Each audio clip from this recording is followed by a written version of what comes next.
Bien, donc je vais vous parler très simplement de Marthe Robin. Puis après la petite conférence que je vais faire, on pourra poser des questions si vous le désirez. Donc, Marthe Robin est un personnage non seulement assez important, mais je pense que sans exagération, et quoi qu'il arrive, on peut dire majeur de la France religieuse du second XXe siècle. C'est actuellement la française sur laquelle on publie le plus. Depuis qu'elle est morte, on lui a consacré entre quelque chose comme 30 ou 35 livres et des milliers d'articles. Nous avions un recensement des articles parus dans les journaux et dans les revues. On s'est arrêté à 1000 parce qu'on en avait assez, mais on pourrait continuer à dépouiller, ça serait facile. Donc c'est un personnage très connu, très important, dont la cause de canonisation est introduite. Elle a passé, on y reviendra peut-être, le premier stade qu'on appelle les vertus héroïques. Et là, nous avons déposé un dossier de miracle, un bon miracle, dit-il, mais vraiment un miracle sympathique. Et on attend que Rome l'examine. Avec Rome, il faut jamais être pressé. Mais bon, ça va venir. Donc, je vais d'abord vous parler de sa vie. Et puis après, je vous donnerai un certain nombre d'exemples d'un peu de sa spiritualité, puis je vous donnerai quelques exemples concrets pour permettre de mieux la situer. Sachant que Marthe Robin, c'est un vrai monde, et donc je ne peux donner qu'un certain nombre de points, et vous pourrez me poser des questions après pour préciser ceci ou cela. D'accord? Et puis, bon. Alors, Marthe Robin est une paysanne. Elle naît en 1902 dans une famille d'agriculteurs dans un petit village qui s'appelle le Châteauneuf de Galore. Châteauneuf, c'est le château neuf, c'est bête. En effet, il était neuf au XIIe siècle. Depuis, il n'en reste que quelques pans de murs. Le village se trouve dans la vallée de la Galore, donc 80 km plein sud de Lyon, et disons à la louche 30 km plein nord de Valence. Vous avez la vallée du Rhône qui descend nord-sud, et donc vous avez des affluents. L'un des affluents s'appelle la Galore. Le village de Châteauneuf de Galore est un village qui se trouve dans la vallée, il monte sur le coteau, et puis il y a des hameaux détachés, et un petit hameau de 3 maisons qui s'appelle les Moilles. C'est là qu'est la ferme Robin. Et donc elle naît dans la ferme de ses parents, 1902. 1902, c'est une ambiance difficile, que nous avons totalement oublié à l'heure actuelle, et tant mieux, mais il faut y revenir quelques instants parce que ça a marqué Marthe. En 1901, donc on est dans la Troisième République, anticléricale à ce moment-là avec violence. En 1901, les religieux ont été expulsés de France. Ce qui veut dire qu'on a expulsé à peu près 150 000 personnes. Et donc, par exemple, dans toute une partie de la France, l'essentiel des écoles libres a fermé. Elles ont été fermées comme ça. C'est ce qui est arrivé à Châteauneuf de Galore, l'école libre a fermé, a été supprimée. Et dans la vallée de la Galore, il y a donc des campagnes anticléricales extrêmement violentes. Dans le village même de Châteauneuf, s'est implantée une loge maçonnique, ce qui est assez rare à la campagne dans un village. Et a tenu le village pendant longtemps. En 1905, il va y avoir la séparation de l'Église et de l'État qui s'est faite, elle a eu des conséquences positives dans beaucoup de domaines, mais sur le moment, elle s'est faite avec une très grande violence. Donc, Marthe naît dans cette ambiance, c'est-à-dire c'est un village chahuté, un village en situation assez dramatique au point de vue religieux, et ses parents appartiennent, disons, au groupe catholique du village. Ils sont pas c'est pas une famille fervente du tout. Le père ne pratique, semble-t-il, qu'aux grandes fêtes, mais le frère de Marthe, Henri, est baptisé, mais n'a jamais voulu aller au catéchisme. Donc, il y a vous voyez, l'atmosphère n'est quand même pas fervente dans la famille. Elle a 4 sœurs, dont une meurt pendant qu'elle est petite fille, et donc elle reste la dernière. C'est une enfant, donc elle vit, les parents ne sont pas misérables, ils sont pauvres mais pas misérables, ils ont 17 hectares, à l'époque on peut vivre sur 17 hectares, en fait on vit sur le terrain, on fait de la polyculture, on s'autosuffit, et puis on met sur le marché simplement ce qui est nécessaire pour avoir un peu de trésorerie. Donc on peut vivre, mais il faut que tout le monde travaille dur. Donc elle mène la vie des enfants de la campagne de cette époque, elle va à l'école laïque, puisque donc il ne reste que ça. Elle a été très bien formée au point de vue intellectuel. C'était une bonne école, elle a eu des bonnes maîtresses, Et ça lui a donné une base assez remarquable qu'elle a gardée toute sa vie. Par exemple, en orthographe, elle avait une très bonne orthographe, une très bonne connaissance de la langue française, que tout le monde a souligné. Elle avait une connaissance de la géographie excellente, en particulier de la géographie de la France. Elle avait de bonnes connaissances de base en matière d'histoire, hein. Elle a été formée comme les enfants de l'époque, c'est-à-dire à la base bien, dans un milieu anticlérical, mais bien formé, les instituteurs d'autrefois. C'est une enfant gaie, intelligente, mais pas brillante, hein, avec un certain sens de la vie, semble-t-il, un peu farceuse. Et au moment de sa première communion, elle est saisie par le Seigneur. Il se passe quelque chose au point de vue spirituel, je vais y revenir tout de suite. Les parents la poussent jusqu'au certificat d'études. À l'époque, le certificat d'études, qu'on passait à 14 ans, donnait accès, permettait de sortir de la ferme et donnait accès à plein de professions. On pouvait rentrer dans les postes, par exemple. On pouvait même enseigner avec le certificat d'études ou commencer à enseigner. En fait, elle n'a pas passé, donc ça prouve on l'estime quand même intelligente, elle n'a pas passé le certificat d'études parce qu'elle était malade en réalité. Donc elle est restée à la ferme et elle a travaillé à la ferme. Bien. Alors là-dessus, donc, je vous disais que au moment de sa première communion, Marthe, il s'était passé quelque chose dans le cœur de Marthe, comme ça se passe en fait chez un certain nombre d'enfants au moment de la première communion. Elle a fait une rencontre avec Dieu. Elle a fait une rencontre avec Jésus. Et elle disait plus tard que Jésus, à ce moment-là, était entré dans son cœur. C'est pas le terme qu'elle utilisait, mais ça revient à ça. Et à partir de ce moment-là, elle commence à prier de façon assez constante. Il y a beaucoup d'enfants, après leur première communion, qui ont vraiment une vie de prière avec le Seigneur. Et en particulier dans les déplacements. Et quand elle est seule, parce qu'elle est à la campagne, donc elle garde les bêtes, elle va chercher les bêtes, elle va faire des courses pour sa maman, soit dans le village de Châteauneuf-de-Galore, hein, qui est quand même à peu près à 2 kilomètres, soit un peu plus loin. Et donc, en fait, à Saint-Bonnet, et donc, du coup, elle est seule, et dans les champs, sur les chemins, elle prie. Voilà. Et elle commence à se poser la question d'une vocation religieuse. Et elle pense en particulier au Carmel. Malheureusement, en 1918, elle tombe gravement malade. Elle est physiquement tombée dans la cuisine, en poussant des cris, elle avait terriblement mal. Le médecin est venu, on n'a pas diagnostiqué, à l'époque on n'avait pas les moyens de diagnostiquer ce qu'elle avait, et donc elle commence à ce moment-là une maladie qui ne va plus la lâcher jusqu'à la fin de ses jours. Alors cette maladie nous a posé beaucoup de questions quand on a fait le procès de canonisation. Donc on a fait une série d'expertises, elle avait d'ailleurs été examinée elle-même, on a recueilli tous les témoignages qu'on pouvait avoir, et on est arrivé à la conclusion qu'en fait il s'agissait d'une forme d'encéphalite. Et donc qui ne l'a pas lâché et qui a évolué toute sa vie. Et alors, à partir de l'âge de 18 ans, elle devient pratiquement grabataire. Je dis pratiquement parce qu'elle a eu des possibilités de motricité locale par moment, mais très peu de choses. Donc pratiquement à partir de ce moment-là, elle va vivre sur un lit. Et la souffrance devient très grande, sous des formes diverses.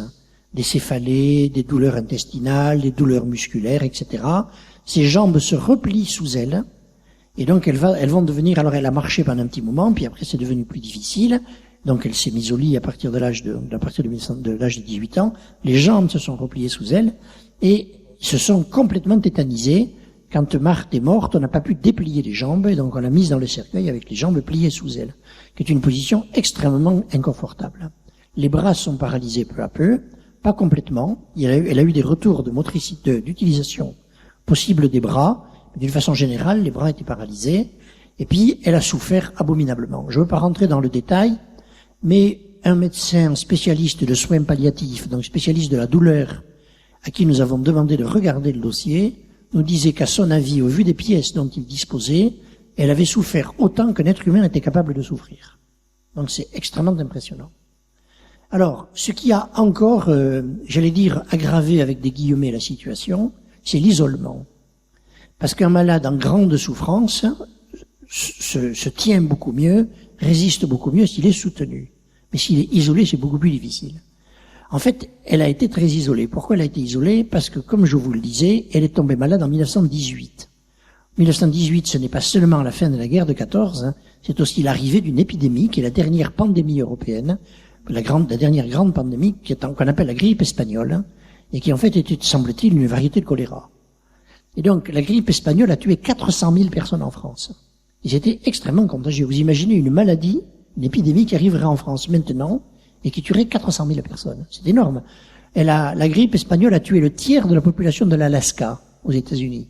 Donc, vous voyez la puissance de cette maladie et sa capacité de propagation. Et donc, on avait très très peur, en fait. Et donc, on a cru que Marthe avait la grippe espagnole. Et donc, les gens ont arrêté de venir la voir. Donc, elle s'est trouvée complètement isolée. Ses amis, ses parents ne sont plus venus la voir, ou alors de façon très épisodique. Et donc, elle s'est retrouvée isolée dans sa ferme, qui était déjà à 2 kilomètres du village. Et l'isolement a été encore aggravé par le fait que la famille elle-même s'est divisée. Marthe avait 3 sœurs qui sont restées proches d'elle, mais elle s'était mariée, donc elle n'habitait pas là. Elle avait sa maman qui alors a continué à s'occuper d'elle, mais son papa et son frère Henri se sont séparés en quelque sorte d'elle. Et on le voit même d'ailleurs physiquement dans la maison, quand on connaît la maison. Et donc du coup, on a des témoignages de Marthe extrêmement poignants par rapport à ça. Donc elle s'est retrouvée complètement isolée. Il faut dire que dans une ferme à l'époque, il fallait que tout le monde travaille. Et non seulement elle ne travaillait pas, mais elle coûtait de l'argent. Et en plus, elle prenait énormément de temps à sa maman, qui était la seule à s'occuper d'elle. Donc du coup, c'était un poids considérable sur la vie de la ferme. Et donc le père et le frère, qui eux travaillaient, ont très mal réagi. Donc elle s'est trouvée complètement isolée. Alors, dans une situation comme ça, quand il y a des grands malades comme ça, on en a dans nos hôpitaux. Vous avez des jeunes dont le corps a été cassé dans un accident de moto, par exemple, à 18 ans, et qui se retrouvent gravataires. Il y en a.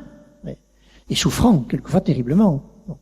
Donc Marthe s'est retrouvée donc là, isolée, et alors l'isolement en plus a été encore aggravé par le fait que le curé de Châteauneuf ne l'a pas comprise. Alors, on venait d'envoyer à Châteauneuf un curé, qui était un homme assez remarquable, qui s'appelait l'abbé Faure. L'abbé Faure était un prêtre, comme on les faisait encore dans l'entre-deux-guerres, extrêmement pauvre, extrêmement renoncé, vivant de façon incroyablement austère, taillé à la serpe, très dévoué pour ses paroissiens, très pieux, affreusement bourru, voyez, mais un brave homme, voyez, un personnage pas dégrossi, mais un bon cœur. Seulement, il n'a pas compris Marthe. Et donc, du coup, il a arrêté d'aller la voir. Et la famille, semble-t-il, ne voulant pas passer pour trop catholique, calotin, pas trop calotin, comme on disait à l'époque, a prié le curé de ne pas venir trop souvent. Et il semble avoir compris qu'il valait mieux qu'il ne vienne pas du tout. Je pense qu'en fait, il devait monter de temps en temps quand même, porter la communion à Marthe et la confesser, mais c'était quand même très rare. Donc, les relations avec le curé étaient quasiment rompues. Et donc, elle était totalement isolée. Totalement isolée. Alors, quelques amis se sont manifestés à elle. On a quelques témoignages, mais d'une façon générale, elle passait des journées entièrement seule, dans sa souffrance, que rien ne pouvait soulager, avec une très grande difficulté à dormir de nuit, vous voyez, souffrant de façon permanente. Alors on a essayé les traitements qu'on avait à l'époque, c'est-à-dire on lui a donné de l'aspirine, et elle a avalé des tubes entiers d'aspirine, ce qui a des conséquences secondaires aussi. Puis à un certain moment, ça marchait plus du tout, alors on a arrêté. On lui a donné un peu de morphine, qui n'a pas non plus très bien marché, donc on a arrêté, tant mieux. Et donc en fait, elle était insoignable, inguérissable, et on pouvait pas la soulager. Alors, dans une situation comme ça, les grands malades en général peuvent avoir 2 types de réflexes. Le premier d'abord, c'est d'essayer d'aménager l'espace qui leur reste le mieux possible. C'est-à-dire que tant qu'ils peuvent bouger, ils bougent. Ouais. Tant qu'ils peuvent faire quelque chose, ils le font. Tant qu'il n'y a pas effondrement psychique. Et donc Marthe a travaillé le plus qu'elle a pu. Elle était une remarquable brodeuse. À l'époque, à la campagne, on apprenait aux femmes à broder. Et donc, on n'achetait pas des napperons tout faits, par exemple. On les faisait faire. Et donc, Marthe était une remarquable brodeuse. Elle était considérée comme la meilleure du village. Elle avait des doigts extrêmement agiles.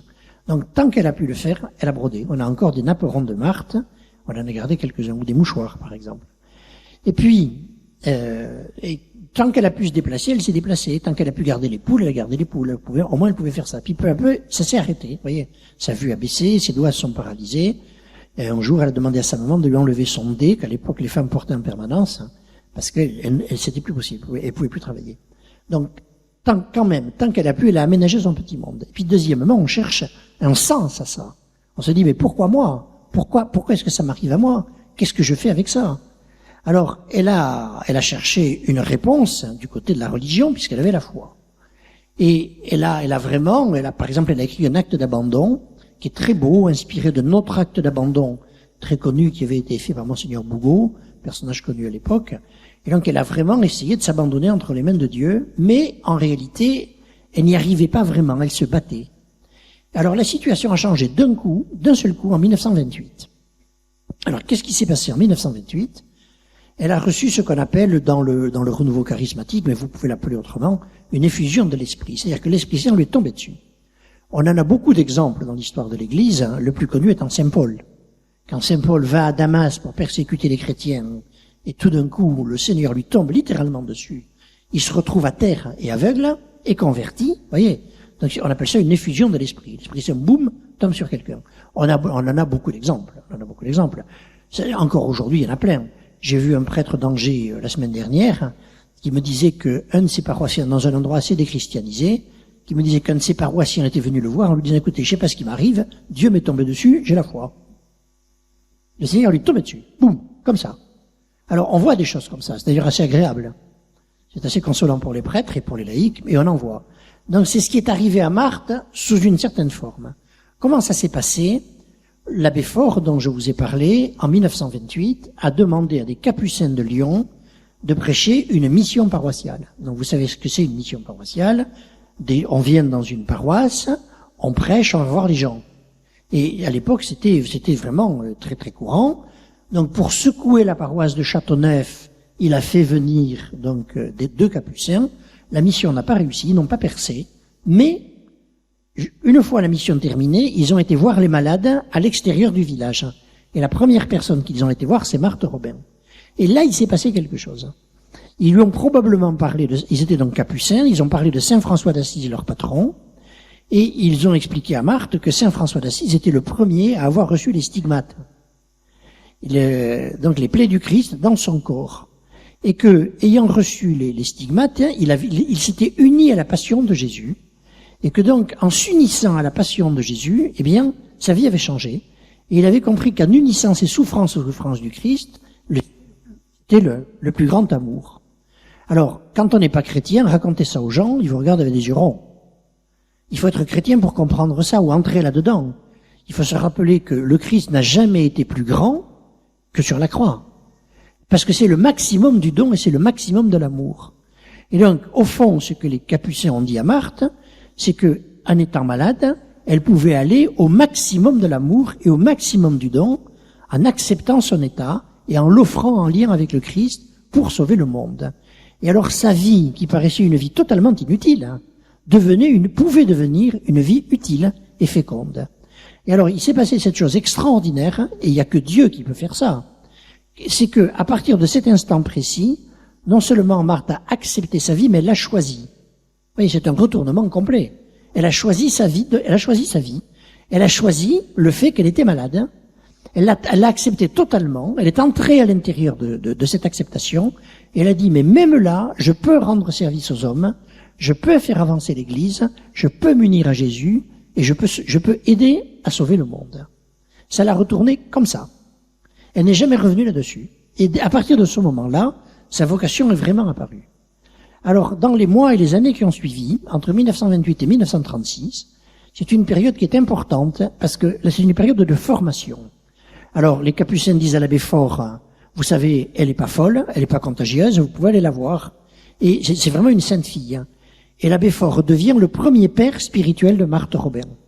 Ils se sont très bien entendus, en fait, et il a gardé ses côtés bourrus, on se refait pas comme ça, mais il a été vraiment l'ami et le père de Marthe Robin. Et donc, la première des choses, c'est ça. Ensuite, après ça, l'abbé Faure dit aux gens, mais vous savez, on peut aller la voir. Alors, c'est comme si une porte s'ouvrait, et donc les gens du village, à ce moment-là, montent voir Marthe. Et puis ils en parlent à d'autres.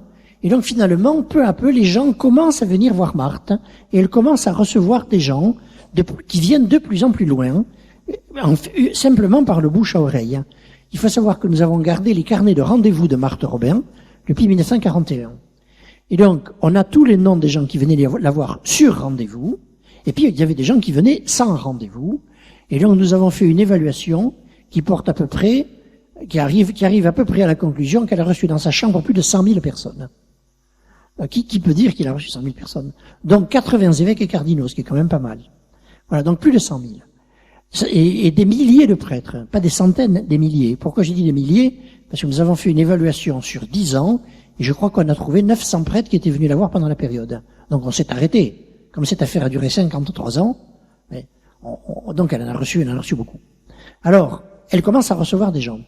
Et qu'est-ce qu'elle fait? Elle les écoute. Elle a une faculté d'écoute absolument remarquable. Elle les écoute. Elle prie pour eux, et sa prière est efficace. Et elle commence à leur donner des conseils. Et on s'aperçoit que les conseils de Marthe Robin, non seulement sont frappés au coin du bon sens, c'est une femme d'un énorme bon sens, mais en même temps, qu'il y a quelque chose de Dieu dans ses conseils. Et elle a changé comme ça des vies en quelques minutes. Je vous donnerai quelques petits exemples à la fin. Et puis alors, la vie personnelle de Marthe change. Elle entre de plus en plus dans l'amour de Jésus, et elle entre de plus en plus aussi dans la passion du Christ, si bien qu'elle va commencer à vivre la passion de Jésus toutes les semaines. Et jusqu'à la fin de ses jours, toutes les semaines, à partir du jeudi soir, elle revivait la passion du Christ. Au bout de quelque temps, elle a elle-même reçu les stigmates, qui ont duré pendant quelque temps, puis ont disparu. On connaît dans l'histoire de l'Église à peu près 400 stigmatisés, entre 300 et 400 personnes stigmatisées. Ouais. Et donc Marthe Robin fait partie. Donc Saint François d'Assise est le premier, et ensuite après la deuxième qui est plus connue, c'est Sainte Catherine de Sienne, qui est très connue quand même, voilà, qui a reçu les stigmates aussi. Donc, et donc elle commence à avoir une vie mystique absolument extraordinaire, et au bout d'un moment, en fait, on ne peut plus la nourrir parce que les muscles de la déglutition se sont complètement paralysés, et donc elle va vivre pendant des années seulement de l'Eucharistie, reçue une fois par semaine. Curieusement, elle n'avalait pas l'Eucharistie parce qu'elle était incapable d'avaler même sa propre salive. Elle ne pouvait rien avaler, absolument rien. Pas une goutte d'eau, pas de salive, rien. L'hostie entrait toute seule. C'est absolument, on a beaucoup de témoignages de ça, ça paraît pas niable. Ça paraît vraiment pas niable. C'est une de bonne foi. Donc, elle commence une vie mystique assez extraordinaire. Et en même temps, le Seigneur lui dit qu'elle va être la fondatrice, donc elle a vraiment un contact, une relation avec le Seigneur, aussi avec la Vierge Marie, et le Seigneur lui dit qu'il va fonder une œuvre nouvelle avec elle à Châteauneuf-de-Galore, le lieu où elle habite. Alors, Marthe a beaucoup résisté à ça, parce qu'elle ne se voyait absolument pas fondant quoi que ce soit. Marthe n'avait pas pour elle c'était pas du tout une fille orgueilleuse. Marthe disait, moi je suis une paysanne, je suis pas cultivée, je sais pas parler, de toute façon je peux pas bouger, comment voulez-vous que je fonde quelque chose? Alors le Seigneur lui dit, tu fonderas quelque chose ici à Châteauneuf et un prêtre viendra t'aider pour ça. Et le nom de l'œuvre est révélé par le Seigneur, donc ça, c'est les foyers de charité. Le terme complet, c'est foyers de charité, de lumière et d'amour. Et il lui explique que dans ces foyers viendront se former d'innombrables laïcs pour le renouveau de l'Église. Alors, en 1936, et il faut commencer, dit le Seigneur, par la fondation d'une école de filles. Donc elle fonde, en 1934, une école de filles qui commence avec 7 fillettes, une école libre de filles qui commence avec 7 fillettes. Et 2 institutrices qui avaient été chassées d'un diocèse voisin parce qu'elles étaient tellement mauvaises qu'on n'en voulait pas. Alors, comme elle avait rien à se mettre sous la dent, si j'ose dire, elle a pris ces 2 institutrices faute de mieux. Et puis elle a commencé comme ça. On fait comme on peut. Là-dessus, le Seigneur lui dit que bientôt le prêtre qui destine à l'aider va venir. Alors l'abbé Faure était un très bon curé, un très brave homme, mais il avait un avantage, il était extrêmement objectif. Nous avons gardé il assistait toutes les semaines à la Passion de Marthe, et jusqu'en 1948 à peu près, 1950, Marthe a parlé pendant les Passions. Alors l'abbé Faure prenait des notes. Alors il utilisait des dos d'enveloppe, il utilisait d'anciens agendas, dont nous avons des agendas qui servaient plus. Et donc il notait au fur et à mesure tout ce que Marthe disait avec un crayon. Alors ça a des côtés très amusants, parce qu'il ne faisait absolument aucun commentaire. Il avait sa montre, et il notait ce qui se passait. Par exemple, 15h47, elle a dit ceci. Vous voyez, 15h52, je n'ai pas compris ce qu'elle a dit. Donc c'est très objectif. Vous voyez, il n'y a aucune interprétation. C'est brut, c'est donné de façon brute. Nous avons d'ailleurs publié récemment les carnets de l'abbé Faure sur les passions de Marthe. C'est très émouvant. C'est très, très émouvant. Et donc, mais il était quand même un peu dépassé par sa cliente. Parce que l'abbé Faure, ah oui, j'ai oublié de vous dire une chose qui est très amusante. Quand il était au séminaire, il avait fait une prière en demandant à Dieu la grâce de ne jamais confesser de mystique. Je pense que je n'ai jamais vu dans ma vie une prière aussi mal exaucée. Il est tombé sur une des plus grandes mystiques du XXe siècle. Alors, au bout d'un certain moment, même en demandant conseil à ses confrères, il était un peu dépassé. Parce que les mystiques, ça demande aussi des interprétations, ça demande aussi les mystiques ont besoin de conseils, vous voyez. Ça tombe pas directement du ciel comme ça. C'est médiatisé à travers un caractère, des situations, une culture. Donc, il faut pouvoir démêler les choses, vous voyez. Les phénomènes mystiques, c'est assez complexe. Il y avait un curé pas très loin qui connaissait assez bien ça, qui a aidé Marthe, mais ça suffisait pas. Et donc, il a entendu parler d'un prêtre à Lyon qui s'appelait l'abbé Georges Finet et qui avait beaucoup de discernement et de bon sens. Et donc, il a demandé à l'abbé Finet de venir un peu faire une expertise de sa cliente. Alors, on a trouvé comme prétexte un tableau de Marie que Marthe Robin voulait que l'abbé Finet a amené. Et donc, il a débarqué en 1936, en février 1936, le 10 février, chez Marthe Robin. Et là, ça a été de nouveau une date absolument décisive. Alors, l'abbé Finet, Georges Finet, appartenait à une famille de la grande bourgeoisie catholique lyonnaise. Il était très lyonnais, c'est-à-dire qu'il disait lui-même Lyon, c'est Saint-Jean et Guignol. Et c'était vraiment un mélange des deux. À la fois, il avait une vision de la religion assez mystique. On peut dire qu'avec et en même temps, il avait un côté extrêmement truculent, très amusant, très drôle. Il était capable de faire rire les gens pendant des heures entières. C'était très surprenant. Par exemple, en parlant de sexualité.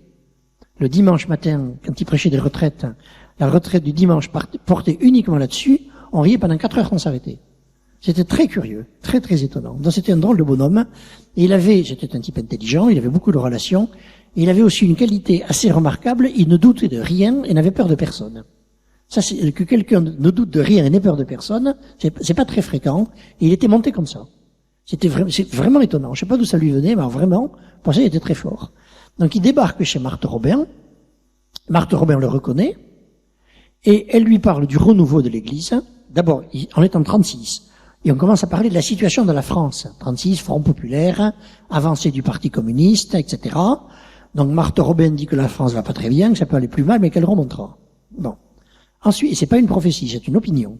D'accord. Je reviendrai là-dessus, dans la discussion, ça vous intéresse. Deuxièmement, elle lui dit que l'Église va se renouveler à partir on va appeler ça une nouvelle Pentecôte d'amour, propos que Jean 23 reprendra plus tard, voyez. Bon, alors donc que l'Église va se renouveler et que pour se renouveler, eh bien, il y aura de nouvelles générations de laïcs qui vont arriver et qui vont annoncer le Seigneur et témoigner de Dieu. Il faudra les former et pour les former, on les formera en particulier dans les foyers de charité. Elle lui parle des foyers de charité, elle dit au père Finet, eh bien, vous allez venir ici fonder le premier. Il n'a pas douté. C'est marrant, il n'a pas douté. Là, sa réponse a été, maintenant ça ferait rire, mais à l'époque, on pouvait comprendre, il dit, mais comment je peux faire ça? On est dans le diocèse de Valence, et moi je suis prêtre de Lyon. À l'époque, les prêtres bougeaient pas trop dans le diocèse, notre. Marthe lui répond, mais comment ça peut se faire puisque la Vierge Marie le veut? Ah bon?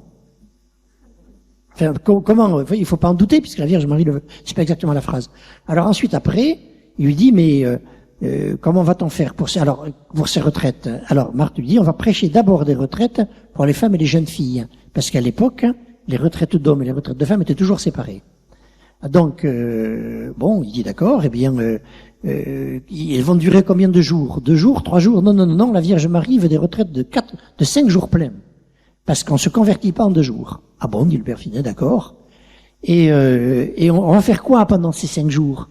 On va faire des échanges, des dialogues, des carrefours. Non. La retraite sera entièrement en silence. Alors, le père Finet réagit en disant, mais vous croyez que je vais pouvoir faire tenir des femmes en silence pendant 5 jours? Alors, Marthe Robin, on lui répond, mais puisque la Vierge Marie le veut. Ah oui, dit le père Finet, j'y ai pas pensé. Il est sorti de là totalement convaincu.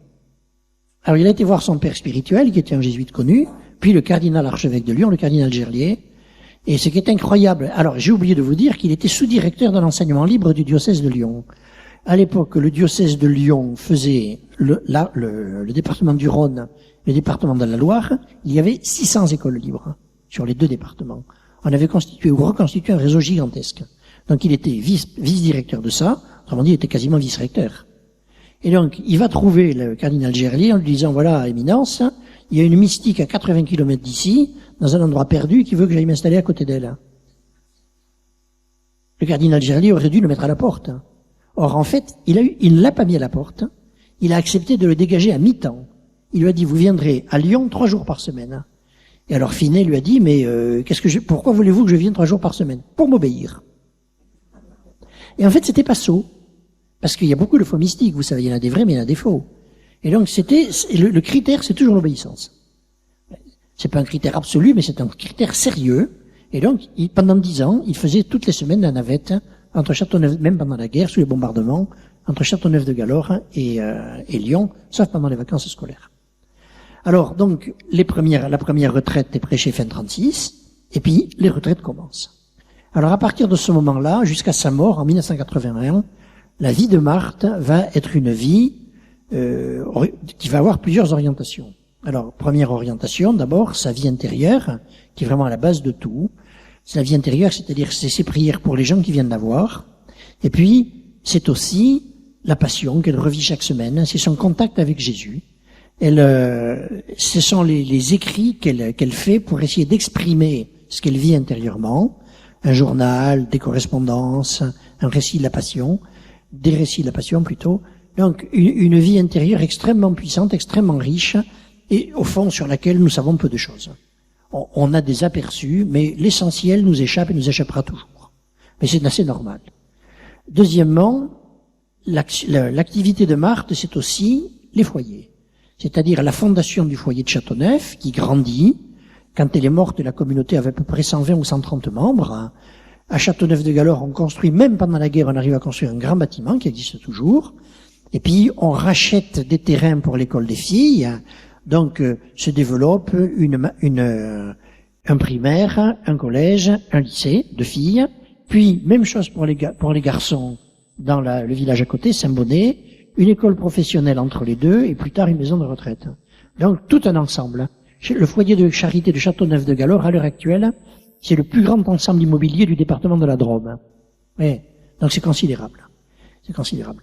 Et puis, plus tard, on construira une grande chapelle aussi, dans les années 70. Donc, elle suit tout ça de très près. Et puis, elle s'occupe aussi des pères de foyer, parce que les foyers de charité vont se développer.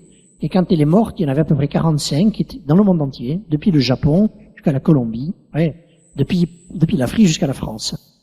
Donc, 45 foyers de charité. Donc, il faut trouver les pères, parler avec eux, les former, les encourager. Vous voyez, quelquefois refuser leur candidature, c'est arrivé plusieurs fois. Discerner les vocations de membres de foyer, et là aussi, les recevoir, leur parler, les encourager, les consoler, les réconcilier, tout un travail. Vous voyez, rien que le travail de Marthe dans la fondation des foyers de charité aurait suffi à remplir l'intégralité d'une vie, et même de plusieurs. Mais en plus de ça, elle reçoit d'autres personnes.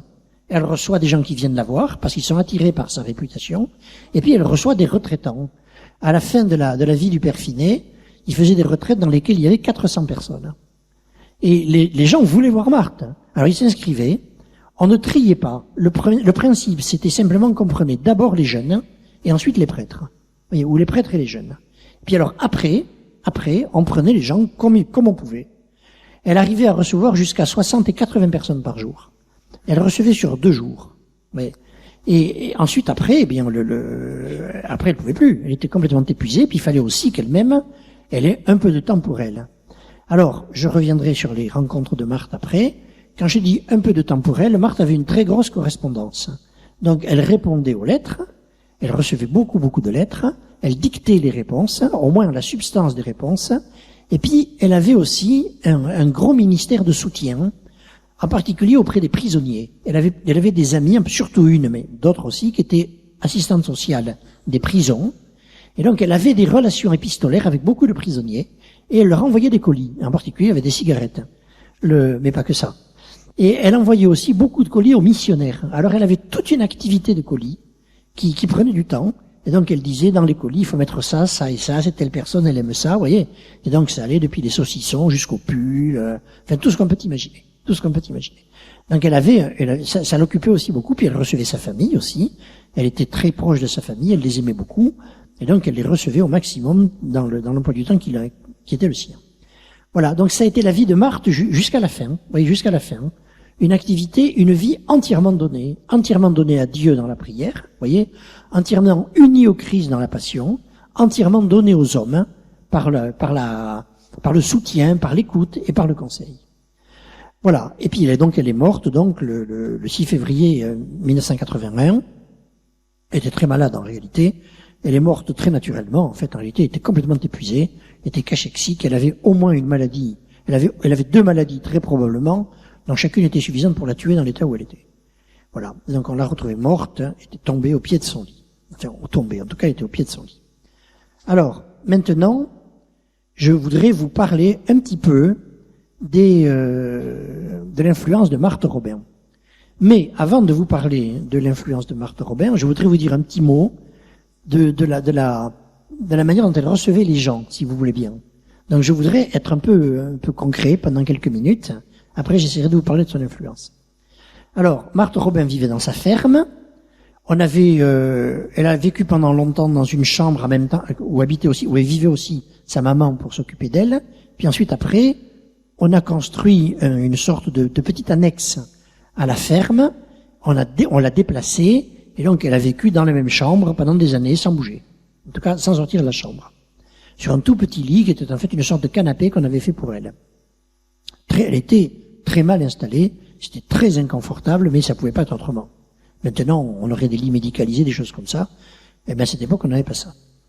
Donc, elle était là, et elle, dans cette chambre, donc, la ferme était une ferme comme on en avait dans l'entre-deux-guerres. Hein. Encore aujourd'hui, moi, quand j'ai connu la ferme de Marthe, en 1980, il y avait encore des vaches et des poules. Alors, depuis, on a modifié tout ça. Le sol de la cour était en terre battue. Donc maintenant, on a pavé le sol pour des raisons d'hygiène et de propreté. On a liquidé la ferme qui était ingérable en réalité, qui était devenue ingérable, c'était beaucoup trop petit. Mais la maison elle-même de Marthe n'a absolument pas bougé. Donc on entre dans la maison comme elle était, exactement pareil. Alors on arrivait par la cuisine. On entrait directement dans la cuisine. Vous aviez un poêle qui était là au milieu, qui y est toujours d'ailleurs, un poêle à bois avec un tuyau qui partait au plafond. On faisait la cuisine devant vous, et on continue d'ailleurs toujours à la faire comme ça. Et donc, on était là, et il y avait des chaises de paille, et on était assis sur une chaise de paille. Il y avait 3 ou 4 chaises de paille, et on avançait de chaise de paille en chaise de paille. Et puis, il y avait une porte au fond, qui était la porte de la chambre de Marthe. Alors, le spectacle commençait dans la cuisine. Parce que le spectacle, c'était la tête des gens avant et après. Vous avez entendu le témoignage des membres du foyer de charité de Tressin, qui sont gentiment venus ce soir. Vous avez vu tout à l'heure, et ils vous disaient que leur joie, c'était de voir la tête des retraitants avant et après les retraites. Surtout après, d'ailleurs. Eh bien, c'était exactement pareil dans la chambre de Marthe. Le spectacle, c'était la tête des gens. Je me rappelle une fois, j'avais des problèmes, et je vous assure que c'était pas une période facile de ma vie. J'étais assis sur ma chaise de paille, à ma droite, ecclésiastique, qui lisait son bréviaire nerveusement. C'était le spectacle même de la désolation. J'avais envie de lui taper sur l'épaule, et je vous assure que j'avais des ennuis à l'époque, c'était pas facile. En lui disant, écoute, mon vieux, la vie est pas si triste quand même, enfin, fais quelque chose, quoi, reste pas comme ça. Il avait le visage ridé, mais c'était impressionnant. C'était d'une tristesse mortelle. Il entre chez Marthe, il m'a fait attendre 3 quarts d'heure. J'étais furieux. 3 quarts d'heure, je trouvais quand même que ça faisait beaucoup pour vider ses problèmes. Remarquez, elle m'a gardé aussi longtemps après, enfin n'importe. Mais tant pis pour les suivants. Et donc, il est sorti au bout de 3 quarts d'heure, hein, et il avait 10 ans de moins. J'ai vu le type s'encadrer dans la porte, droit, le visage lisse, incroyable, plus de rides, lisse, rayonnant, le type souriant, il a traversé la cuisine comme ça, et je suivais, et incroyable, j'ai assisté à une résurrection. Et j'ai appris par hasard après, que c'était un évêque et même un archevêque. Et c'était vraiment quelqu'un qu'on n'aurait jamais imaginé voir dans la chambre de Marthe à cette époque. Je vous assure. C'était en fait quelqu'un qui avait eu la vocation dans la chambre de Marthe 25 ans avant. Ça, je le savais pas, je l'ai appris plus tard par hasard. Vous voyez. C'était étonnant. Voilà. Alors, on a finalement votre tour arrivé, et on franchissait la porte. Alors, il y avait un petit couloir, qui servait de ça son entrée dans la chambre. Normalement, le père Finet était là. Le père Finet, presque toujours, Marthe recevait avec le père Finet. Mais c'était pas très gênant. Donc, on entrait dans la chambre, et alors le père Finet avait une espèce de lampe de poche qui fonctionnait pas à pile, mais à impulsion, vous savez. Donc, on entendait chauffe, puis on avait des espèces d'éclairs de lumière, jusqu'à une chaise contre le lit. Et on était absolument contre le lit de Marthe, tout à fait contre. Moi, j'aurais tendu la main comme ça, je la touchais. Vous voyez, on était contre. Et alors à ce moment-là, la conversation commençait, et ce qui était frappant, c'était la voix de Marthe. Elle avait une voix beaucoup plus jeune que son âge, beaucoup plus jeune, une voix très fraîche, et puis très lente, lente en tout cas, elle parlait lentement, elle détachait très bien les mots, et la conversation commençait de façon très gentille, avec beaucoup de respect de sa part. Donc elle disait, présentez-vous. Quand elle vous connaissait, elle disait, comment allez-vous? Comment êtes-vous venu? Vous voyez, elle posait des questions très simples comme ça, donc on se présentait. Et puis, au bout de quelques instants, assez rapidement, on arrivait à la question. Pourquoi êtes-vous venu? Vous voyez? Ou alors, les affaires venaient comme naturellement. C'était très curieux. Les nœuds se défaisaient et on disait pourquoi on était là. Alors que quelquefois, ça pouvait être assez compliqué. Quand elle comprenait pas, elle le disait. Je me rappelle un ami, la première fois que je suis venu la voir, qui était un universitaire, qui rentrait dans un grand discours assez compliqué, Marthe n'a rien dit. Et quand il a eu fini, Marthe a dit, je n'ai pas compris. Alors il a tout recommencé, là on a compris. Moi non plus, j'ai pas compris d'ailleurs. Donc on a fini par comprendre. Voilà. Donc du coup, c'était très simple en réalité, très fraternel. Et alors elle posait des questions quelquefois. Et les questions tombaient de façon extraordinairement ajustée. Elle posait les bonnes questions au bon moment. C'était assez rare, mais c'est arrivé quelquefois, qu'elle arrive à des conclusions directes. Mais c'est arrivé quelquefois. Quelquefois, elle disait, ça ne se passera pas comme ça. Tel enfant malade va guérir. Vous voyez, tel bébé dont on a dit qu'il était trisomique, il va naître intact. Vous voyez, ce sont des affaires que j'ai connues, ça. Ouais. Quelquefois, elle disait des choses comme ça. Assez souvent, elle posait des questions. Et les questions étaient quelquefois très amusantes, parce que c'était les bonnes questions auxquelles personne n'avait pensé. Et ça arrivait pile. Alors les questions se résolvaient souvent, mais pas toujours. Alors quelquefois, elle ne disait rien, et elle restait en silence. Alors là, c'était la grande angoisse. Moi, ça m'est arrivé aussi. Je vous assure que j'étais pas très bien. Et ça voulait dire qu'elle n'était pas d'accord, ou qu'elle n'avait pas la solution, et elle priait. Et elle priait. Et puis alors, quelquefois, mais c'est arrivé aussi, elle poussait un peu. Ça arrivait quelquefois, et même quelquefois que je m'étais en colère. Alors on a quelques cas comme ça de Marthe qui se mettait en colère. On n'en a pas beaucoup, mais on en a quelques-uns, c'est assez amusant. Enfin, peut-être pas amusant pour les gens qui l'ont vécu. Mais en soi, c'est assez drôle. Alors maintenant, je vous raconte, pour vous donner un petit peu l'ambiance, et on terminait toujours en priant. Donc je vous raconte quelques petites histoires. Alors, on pourrait en raconter beaucoup. La première histoire est arrivée, j'aime bien la raconter parce que j'aime beaucoup la personne à qui c'est arrivé. Et c'est une personne qui s'appelle Elisabeth, qui à l'époque, quand elle a été chez Marthe, elle devait avoir 27 ou 28 ans, très jolie fille. Elle était secrétaire de direction dans une société dont le siège était aux Champs-Élysées, à Paris. Pas mariée. Elle arrive chez Marthe, et elle se présente, donc elle dit qu'elle est célibataire, qu'elle est parisienne, et au bout de quelques instants, Marthe lui dit, et la vie sentimentale, comment ça va? Faut le faire quand même, hein.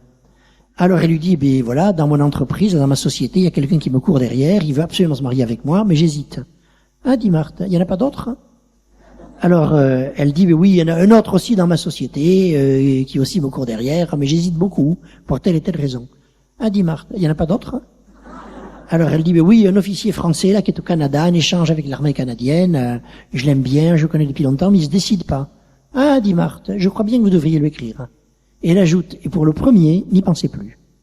Elisabeth a écrit à son beau militaire, qu'il avait envoyé une carte tout simplement, qu'il a invité au Canada, ils se sont fiancés, ils se sont mariés, c'est un des plus beaux couples que je connaisse.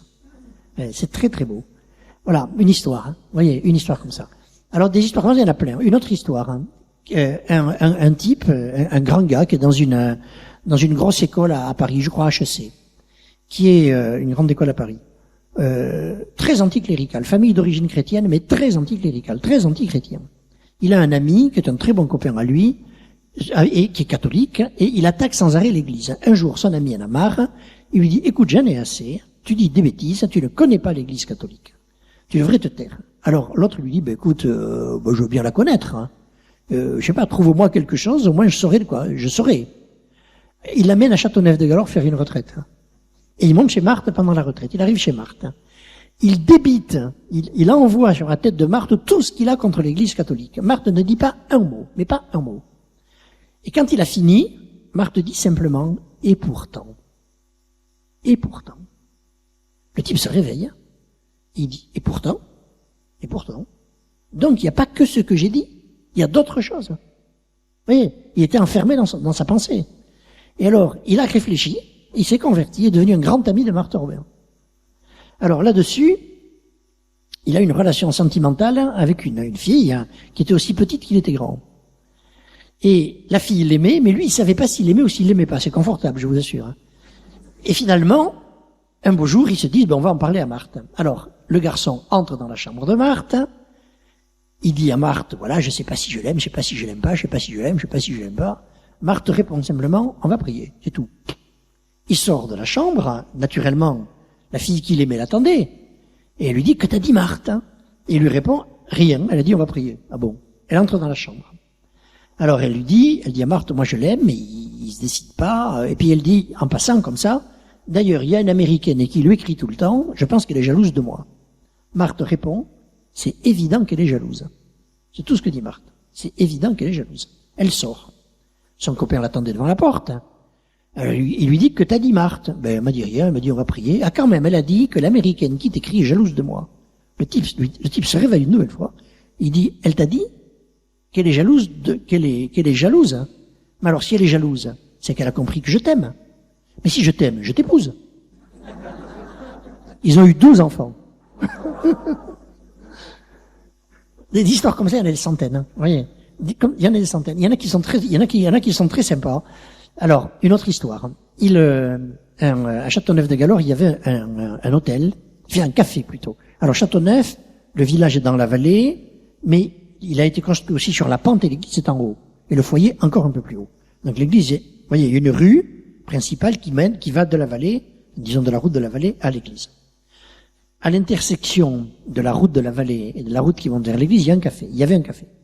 Il s'appelait le café Marron. Marron, c'était le nom on était à la campagne, c'était un nom très concret. Donc, Monsieur Marron et Madame Marron n'allaient pas à la messe le dimanche, ils servaient les clients au café, et Monsieur Marron n'était pas du tout catho. Un beau jour, il dit à sa femme, je monte chez Marthe. Je vais chez Marthe. Alors, sa femme dit, bon, il va chez Marthe. Il revient 2 heures après, il dit simplement à sa femme, je suis converti. C'est tout. Alors, à l'époque, dans les campagnes, les femmes posaient pas de questions, elle dit rien. Elle attend le dimanche. Le dimanche, elle voit plus son mari. Elle servait les clients, elle voit plus son mari. Alors, elle le cherche. Elle finit par le trouver dans leur chambre, il mettait ses beaux habits. À l'époque, on mettait les habits du dimanche. Et elle lui dit, mais qu'est-ce que tu fais? Il dit, je vais à la messe. Alors, il va à la messe. Alors, il est parti du café Marron en bas. L'église était en haut. Et il y avait plein de cafés dans la rue à l'époque. Il a défilé devant tous les hommes du village. Ils ont été tellement sidérés que personne n'a rien osé dire. Personne n'a rien dit. Ils ont vu le père Marron aller à la messe, ils n'ont rien dit. Il est redescendu, ils n'ont rien dit. Il était tellement paniqué qu'il a été obligé de se changer des pieds à la tête, tellement ses vêtements étaient imbibés de sueur. Ouais. Et il est devenu l'un des chefs des catholiques du village. Ils ont retourné le village. Mais retourné le village. Ouais. Il s'est passé plein de choses après dans le village. Bon, alors là-dessus, Monsieur Marron avait un fils qui se marie à une dame que j'ai connue. D'accord, on va l'appeler Madame Marron jeune. C'est elle qui m'a raconté les 3 histoires que je vous raconte maintenant. Madame Marron jeune. Madame Marron jeune et Monsieur Marron fils ont un enfant, 1 an après le mariage. L'enfant meurt à la naissance. Et ils peuvent plus en avoir. Alors elle est désespérée. Alors un jour, elle monte chez Marthe, la chambre de Marthe en pleurant. Et Marthe lui dit, pourquoi tu pleures? Elle lui dit, Marthe, c'est affreux, on peut pas avoir d'enfants. Marthe lui dit, mais si, vous pouvez avoir des enfants, allez, faites ce qu'il faut, moi je vais prier. Alors, quelque temps après, elle est enceinte. Alors elle dit à son mari, mais il faut qu'on aille en parler à Marthe. C'est un coup de Marthe. Et il n'avait rien dit à personne. Ils montent chez Marthe, ils entrent dans la chambre. C'est elle qui me l'a raconté. Hein. Ils entrent dans la chambre. En arrivant dans la chambre, Marthe dit, ah, c'est vous venez m'annoncer la grande nouvelle. Alors ils disent, mais tu es au courant? Oui, dit Marthe. Je l'ai obtenu de la Vierge le vendredi saint. Il va certainement naître un vendredi, parce que tous mes enfants naissent un vendredi.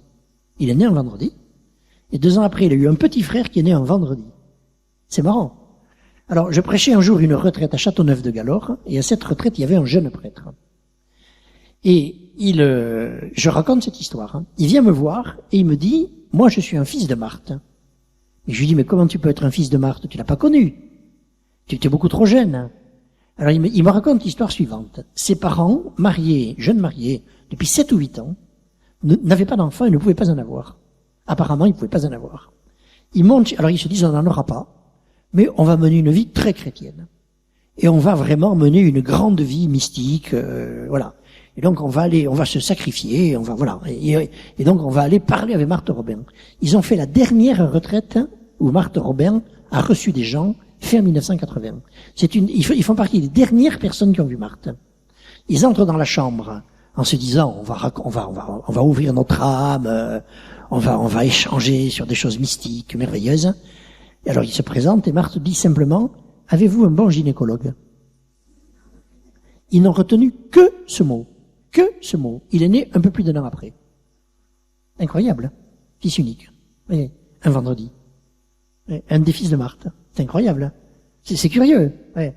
Il y a plein de choses comme ça. Alors, je reviens à la famille Marron, parce que la troisième histoire est assez drôle. Monsieur Marron, père, celui qui s'était converti, d'accord?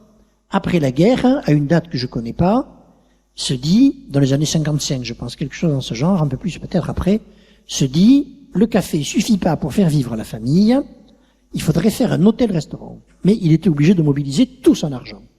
Donc il avait peur que ça marche pas. Il va voir Marthe. Il lui demande conseil. On demande des conseils à Marthe pour n'importe quoi, vous savez. Pour l'élevage des veaux, non mais c'est vrai, quelquefois pour des marques d'engrais, enfin bon.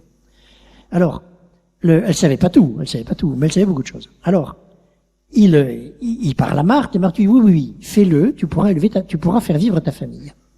Alors il dit, mais si je fais ça, je vais construire un nouveau corps de bâtiment, qu'on voit très bien d'ailleurs sur place, mais pour l'ancien corps de bâtiment, si je veux que ça marche, il faut que j'ai assez de chambres, et donc il faut que je mette un étage de plus. Donc il faut que j'enlève le toit, on construit l'étage, on remet le toit, mais ça va coûter très cher. Marthe lui dit, pourquoi veux-tu enlever le toit? Ben il lui dit, comment veux-tu qu'on fasse?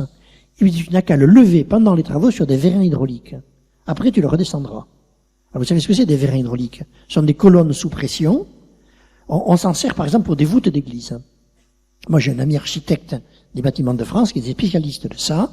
Donc, quand vous avez une voûte d'église qui va pas bien, voyez, dans certains cas, vous mettez sous la voûte des vérins hydrauliques et vous levez. Il faut une pression terrible, c'est une précision prodigieuse. Hein. Et on peut pas avoir le moindre écart. Puis après, on redescend. Bon. Alors, il savait pas du tout ce qu'étaient les vérins hydrauliques. Il dit à Marthe, mais qu'est-ce que c'est? Elle lui dit, écoute, va voir ton architecte, il va t'expliquer. Ah bon? Alors, il redescend, en essayant de pas oublier, vérins hydrauliques. Donc, il voit l'architecte, très étonné, et qui dit, je vais étudier ça. L'architecte revient quelque temps après, en lui disant, Monsieur Marron, j'ai étudié votre projet, ça ferait gagner beaucoup d'argent, mais ça marche pas. Ah bon? Dit Monsieur Marron, pourquoi? Et il lui explique que si on faisait ça pour telle et telle raison, ça allait casser. Alors, Monsieur Marron écoute bien ce que lui dit l'architecte, et il se dit, Marthe n'a pas l'habitude de se tromper, je vais lui en parler. En fait, elle se trompait comme tout le monde, hein, mais c'était pas fréquent. Donc, il remonte chez Marthe, et il dit à Marthe, ton idée des vérins hydrauliques était bonne, mais l'architecte dit que ça marche pas. Tiens, dit Marthe, et pourquoi? Alors il lui explique. Marthe ne dit rien, elle écoute, et quand il a fini, Marthe dit simplement, il n'a pas compris, c'est pas là qu'il faut placer les vérins. Et elle a expliqué où il fallait placer les vérins. Il est redescendu, il a fait venir l'architecte, on a fait comme il disait, et Madame Marron-Jeune me disait, 30 ans après, l'architecte n'est pas encore revenu. Moi, j'ai montré le lieu à mon ami architecte des bâtiments de France, spécialiste des vérins hydrauliques. Il m'a dit, sur ce terrain, moi, j'aurais jamais osé faire ça. Vous en pensez ce que vous voulez, mais c'est drôle. Au moins, ça a le mérite d'être amusant. Voilà. Donc, je pourrais vous raconter beaucoup de choses comme ça. Elle avait des côtés assez surprenants, quelquefois. Elle avait énormément de bon sens. Elle posait des questions qui étaient souvent des simples bon sens. Je vous donne un exemple. Un écrivain assez connu vient voir Marthe. Et il lui dit, un type qui était très occupé, il lui dit, je suis en train de faire ça. Ah, dit Marthe. Et puis, je fais aussi ça. Ah, dit Marthe. Et puis, je fais encore ça. Ah, dit Marthe. Et puis, je fais aussi ceci. Ah, dit Marthe. Et maintenant, on me demande de faire ça et j'hésite. Et Marthe lui dit, vous auriez le temps? Et le type se réveille, il dit non. Alors Marthe lui dit, alors où est le problème? Ce genre de choses. Oui, ce genre de choses. Le même écrivain, qui était un type assez prétentieux au début, surtout au début, va voir Marthe Robin. Alors, c'est le grand écrivain qui va voir les grandes mystiques. Donc il arrive à pied depuis le foyer, il monte, et puis il il arrive chez Marthe pour parler de choses sublimes, deux êtres sublimes qui se rencontrent. Il arrive dans la chambre. Marthe lui dit, vous êtes venu comment? Il dit, je suis venu à pied, depuis le foyer. Ah, dit Marthe, vous avez vu les chèvres dans le pré? Il dit, ouais, je suis passé dans un pré, il y avait des chèvres. Vous avez regardé la tête des chèvres? Non, je n'ai pas regardé la tête des chèvres. Vous n'êtes pas aperçu que les chèvres étaient malades? Non, je n'ai pas vu que les chèvres étaient malades. Ce sont mes chèvres, les chèvres sont malades, elles ont mal à l'estomac. C'est comme le père Finet, il a mal à l'estomac, c'est comme mes chèvres. Il s'est dit, mais où je suis? Mais où je suis? Il est sorti de là, sans qu'un seul mot sérieux ait été échangé. Il est quand même revenu, il est devenu un ami de Marthe. Et un jour, il lui a dit, mais pourquoi m'avez-vous accueilli comme ça la première fois? Marthe lui a répondu, vous étiez comme un saint dans sa niche, il fallait que je vous fasse descendre. C'est pas mal. Ouais. Voilà. Des histoires, il y en a des dizaines des histoires comme ça. C'est assez amusant quelquefois. Voilà. Alors, l'influence de Marthe. L'influence de Marthe a été énorme, hein, pour plusieurs raisons. D'abord, les foyers de charité ont donné, en particulier à l'Église de France, mais partout ailleurs, d'abord, un grand laïcat, et d'un laïcat dynamique, actif et heureux. Deuxièmement, un grand sens de la collaboration du laïcat avec les prêtres. Puisque dans un foyer de charité, vous avez un père qui est un laïc, qui est un prêtre qui prêche des retraites, hein, et des laïcs. Vous voyez. Et l'union des deux donne toute la force au foyer, aux retraites. Hein. Donc c'est une collaboration qui est très belle, hein, et vraiment, ça a été un modèle, hein, pour beaucoup d'institutions après. Dans les communautés nouvelles, par exemple, ça a été un modèle. Et puis, Marthe Robin avait un très grand sens de Dieu comme père, hein, de la bonté de Dieu père. Hein, voyez, un Dieu bon et miséricordieux. Et Marthe a été elle-même l'objet de la miséricorde de Dieu. Vous avez compris. Je n'ai pas insisté en racontant sa vie, mais vous avez compris que toute la vie de Marthe est une vie d'une femme qui a été miséricordée par Dieu et qu'il savait très bien. Elle a été tirée du gouffre. Hein. Ouais. Parce que dans la situation où elle était, qu'est-ce qu'il y a à part la mort comme situation pire? Hein? Quelqu'un qui était comme à l'extrémité, il y a eu une espèce de retournement, vous voyez, et c'est devenu un être connu dans le monde entier, rayonnant, et d'une influence incroyable, alors qu'elle vient des portes de la mort et du néant. Ça, si c'est pas la miséricorde de Dieu, où est-elle? Et alors, du coup, c'était un être de miséricorde, c'est-à-dire qu'elle savait que les gens avaient besoin de la compassion, de la bonté de Dieu, et donc elle les accueillait avec une compassion, une miséricorde, une bonté incroyable. On se sentait absolument pas jugé. Ça, c'était très curieux. À ce degré, c'est vraiment unique. Et puis donc, elle leur donnait la bonté du Père. Vous voyez, soit par sa prière, soit par son exemple, soit aussi par la prédication du Père Finet et des pères de foyer. La bonté de Dieu. Mais la bonté de Dieu. Moi, j'ai connu plusieurs pères de foyer et j'ai été frappé par leur bonté. Ça m'a beaucoup touché moi-même. Et puis, elle avait un contact très proche avec la Vierge Marie. Et donc, elle a aussi donné, en quelque sorte, à toutes les personnes qui ont fait les retraites en foyer, ce sens de la présence maternelle de Marie, à qui on peut se donner, avec qui on peut vivre. Quand le père Gosselin, le père du foyer de Tressin, a été ordonné évêque à Angoulême, il y a très très peu de temps, il y avait un petit livret qui avait été fait par Bayard Presse, et à la fin, le père Gosselin a dit, eh bien, ceux qui le veulent peuvent se consacrer à la Vierge Marie avec moi. La prière n'était pas dans le livret. N'était pas dans le livret, ça n'avait pas été prévu, juste un coup comme ça d'Esprit Saint. Et on avait l'impression que tout le monde se consacrait à Marie. Alors c'était pas vrai, mais il y avait suffisamment de gens qui la connaissaient par cœur pour pouvoir la réciter et donner l'impression que la salle entière la connaissait. C'était très impressionnant. Ça vient de Marthe, c'est le canal, c'est un des canaux par lequel la spiritualité mariale, de confiance dans Marie, c'est comme renouvelée en France. On pourrait en parler plus longuement, c'est peut-être pas le moment maintenant. Voilà. Donc elle a eu une énorme influence. Puis elle a beaucoup aidé aussi d'ordres religieux, de communautés nouvelles à se fonder et à se maintenir. Elle a donné beaucoup de conseils et beaucoup de communautés nouvelles lui doivent beaucoup. Voilà. Donc c'est un personnage assez étonnant, assez remarquable. Je voudrais terminer en vous racontant une ou deux petites plaisanteries de Marthe pour terminer sur un sourire. Deux histoires vraies. La première histoire, c'est une femme qui vient voir Marthe, et c'est le type parfait de la femme impossible et imbuvable, qui ne parle que de son mari pour en dire du mal. Et puis elle termine en disant à Marthe, en plus il boit. Elle sort. À ce moment-là, entre un membre de foyer dans la chambre, et le membre de foyer entend Marthe dire à haute voix, si j'avais une femme comme ça, moi, c'est pas au verre que je boirais, c'est au tonneau. La deuxième histoire, C'est une jeune fille qui va se marier, c'est très beau. Et alors, elle est un peu mystique elle aussi. Et alors elle parle du sacrement du mariage, du sacrement du mariage. C'est sûr que le sacrement du mariage, c'est très très beau. Du sacrement du mariage, du sacrement du mariage. Et alors Marthe Lenterran lui dit, ma petite, ce n'est pas un sacrement que vous aurez dans votre lit, c'est un homme. Voyez, l'amour, l'humour et le bon sens. L'amour, l'humour, le bon sens. Voyez, la bonté de Dieu à travers le bon sens d'une femme et l'amour d'une femme. Voilà, qui a eu une grosse influence et je pense qu'elle en aura beaucoup à l'avenir. Si l'Église la béatifie et la canonise, je pense que ça sera vraiment une des saintes de la nouvelle évangélisation. Voilà, chers amis, merci de votre patience. Bonjour mon père. Oui, bonjour. Par pure curiosité, quel est le miracle qui va servir à la cause de béatification? Alors, en fait, il s'agit d'une guérison de la vue, ça je peux le dire. C'est une personne qui avait une maladie de dégénérescence visuelle, d'origine familiale, je crois, d'origine génétique, qui n'est pas curable. En tout cas, à l'époque, elle ne l'était pas, on ne pouvait pas la guérir. Donc, la personne a commencé à perdre la vue, et les médecins lui ont dit, apprenez le braille, dans 2 ans, vous n'y verrez plus du tout. Alors, elle a commencé aussi une dépression nerveuse, je crois qu'elle était enseignante.